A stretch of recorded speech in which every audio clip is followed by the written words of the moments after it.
RMJ Movie Reviews back again with an on-the-fly movie review of The Accountant, starring Mr. Ben Affleck himself and J.K.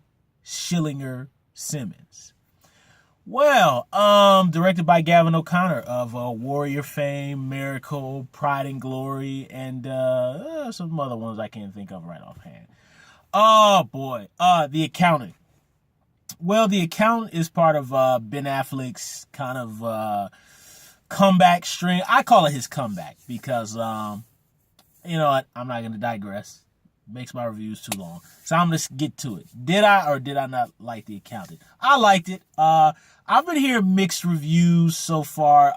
Some guys on YouTube I like to go to, Double Toasted.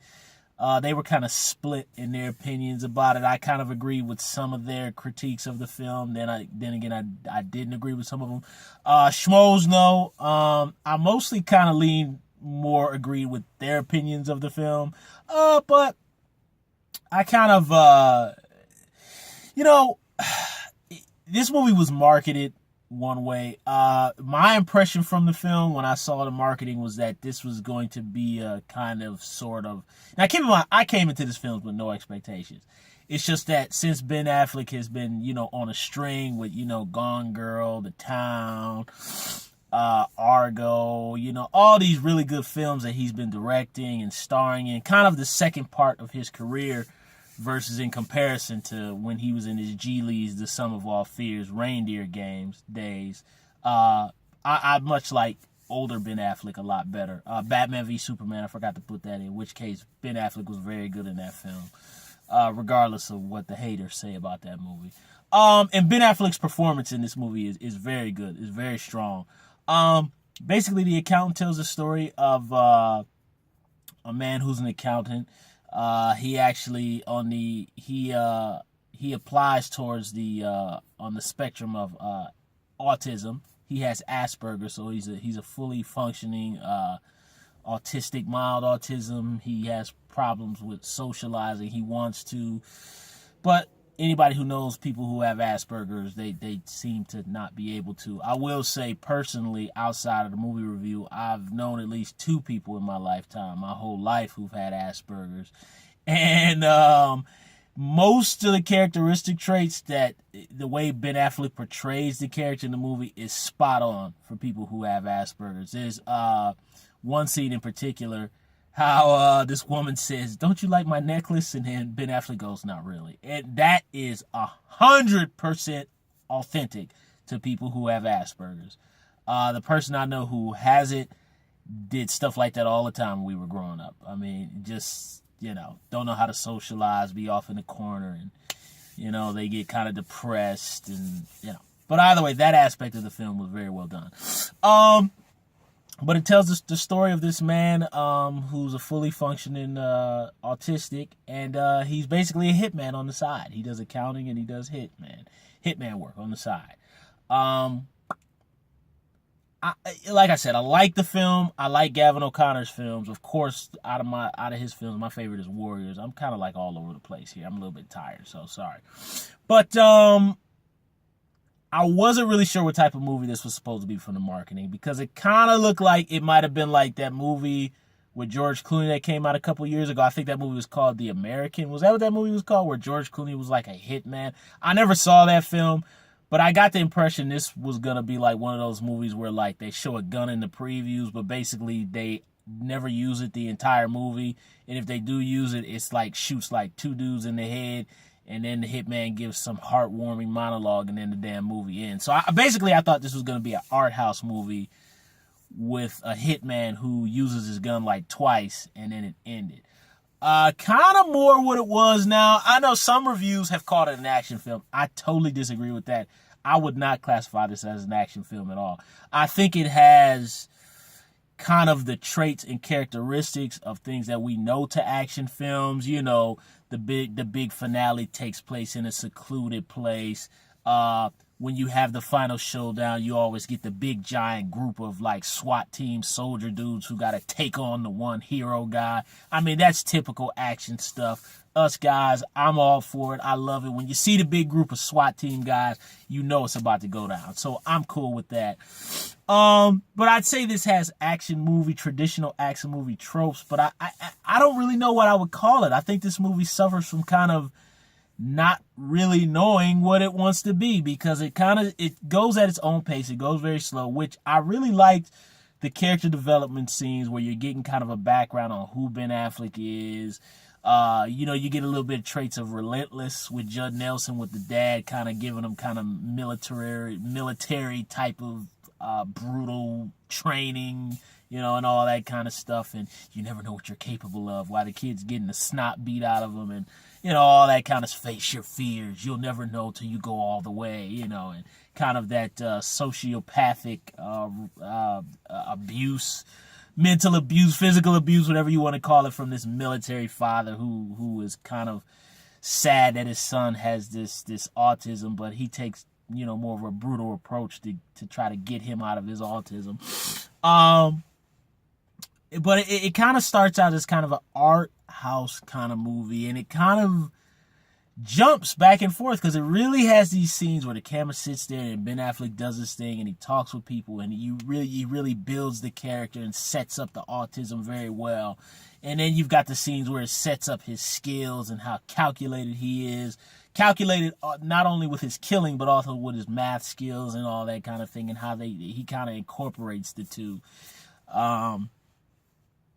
And then you got the parts of the movie where it kind of just decides it wants to be an old school action film, when it comes in spurts. I think the best example I can give is like, all right, an older film that everybody's probably forgotten about. Remember the film 3,000 Miles to Graceland, starring Kevin Costner and Kurt Russell, okay? That's a movie that was like so... it didn't know what it wanted to be. It was kind of trying to be hardcore, gritty action picture, then gross out comedy, but then romantic. It just jumped mean-spirited action. It jumped back and forth. You kind of have that here with this movie. Obviously, this movie is much better than that film. That film I consider a little bit more sloppy. This film is more tighter than that. But it's the same idea of kind of not quite sure knowing what it wants to be. Look, there are no rules in filmmaking, so you can make whatever kind of movie you want, but that's my opinion of how I see the film. But that doesn't mean it took anything away from it. That's just how I felt about it. But I was okay with those smaller scenes. One issue I had was that this movie was way too long.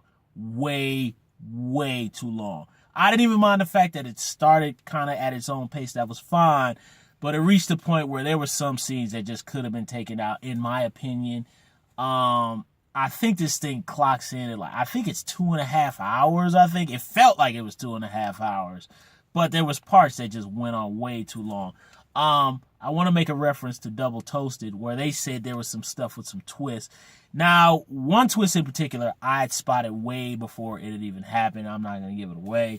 But once that twist popped up, I was like... in relation to, I don't want to say too much, but about two people. I'll just put it like that. Two people and how they know each other. I'll leave it at that. But that plot twist, I saw that coming, and when I didn't particularly like it, because one person was kind of presented one way, and then this shift happens, and I'm kind of like, wait a minute. This person earlier in the movie was talking like all this kind of ratchet kind of stuff, and this person was hardcore. Now so that I was not happy about, but whatever. I had already decided I liked the movie, so I just rolled with it. There's another twist in regards to a voice over this phone that Ben Affleck talks to. I was cool with it. I was fine with it. Whatever.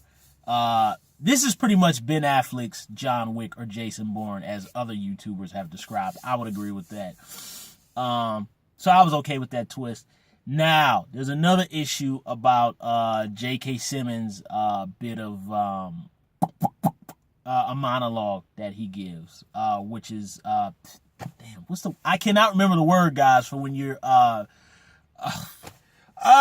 cannot think of it. Exposition. There it is, where J.K. Simmons gives all this exposition. This is a scene here that reminded me so much of The Matrix Reloaded, when the guy finally gave Neo the speech with all the TVs in the background, and he was like, well, she is going to die. And the guy just kept going on and on and on, and I just got lost about what he was talking about, as I felt like Keanu Reeves was, why? You know? And when J.K. Simmons gave this monologue, for me personally, I got lost about halfway through it. Matter of fact, I got lost with following some of the story in this movie, but that was okay. I was enjoying Ben Affleck, and I was enjoying the actors, regardless of some of the flaws. But that monologue, oh my God, it felt like it went on for like 11 minutes. I don't know, maybe it was only 5 minutes, but it seriously felt like it was almost like 10 or 12 minutes. Oh, man. And it didn't help me to understand the story any better. That was just me. I could be wrong. Somebody else could explain in the comment section, but whatever. Those are my biggest issues. The pace, the twist about how these two people know each other, and then J.K. Simmons' monologue, and the movie not knowing what it wants to be. Those are kind of my biggest gripes with it. Kind of if they would have took away that one big thing with the two people knowing each other, they really could have. I don't know. I wish they would have did something else. J.K. Simmons' monologue. Now, on to the positive. I will say Ben Affleck's performance is very good. Like I said, he really represents Asperger's syndrome very well. Now, the action is very well done. What I love is that this is old school, brutal action. Tiny bit of shaky cam, but it doesn't get too bad. There's one really good fight where Ben Affleck fights this dude in the kitchen at the end, and I'm saying these boys are going. It's not a long fight, but these boys is going. I mean, this is a badass fight. Now, the way this fight is, I mean, this dude is just technique. I mean, he twists them and they're rolling over, and this dude is going in on Ben Affleck, and Ben Affleck is taking it, awesome fight. He hits them, they slam it in the walls and body slam. I love that fight. And the way he finishes him was like old school action. I'm just gonna give away how he kills him. He takes I think it's the tear gas grenade, but anyway, he shoves it down his shirt and he kind of hugs him up in there, and then boom, and it blows up on him. And I'm like, badass. I love that fight. So I will say, although the action isn't elongated, when it does happen, it's old school, it's brutal, it's no CGI, it's just two cats just wailing on each other using old school techniques and brutality and getting it on. So it gets extra points for the action, even though it's not long and it's not an action film, but when it does come, it comes hard. And I really love the fist fight. And I really wish action films that have action, or action films, would really get back to just that kind of stuff, where it's not superhuman Matrix, but just old school technique. Because when this guy is fighting Ben Affleck in the kitchen, you can really see that this dude is a trained, he was definitely in the service. I'm not sure what fighting style they were using. It looked like it might have been a little Muay Thai in there. I could be wrong. Don't quote me, guys. But he's definitely using techniques, going for his ribs, kind of going for the throat, arm bars, all that stuff. It's awesome. So, I give a light recommendation for The Accountant. Those flaws, I think, kind of do hurt the movie. But, sorry, guys, I messed up. I think those flaws kind of do hurt the movie. But, overall, it was okay. I say if you're going to go see it at the earliest show possible. And keep your expectations right here.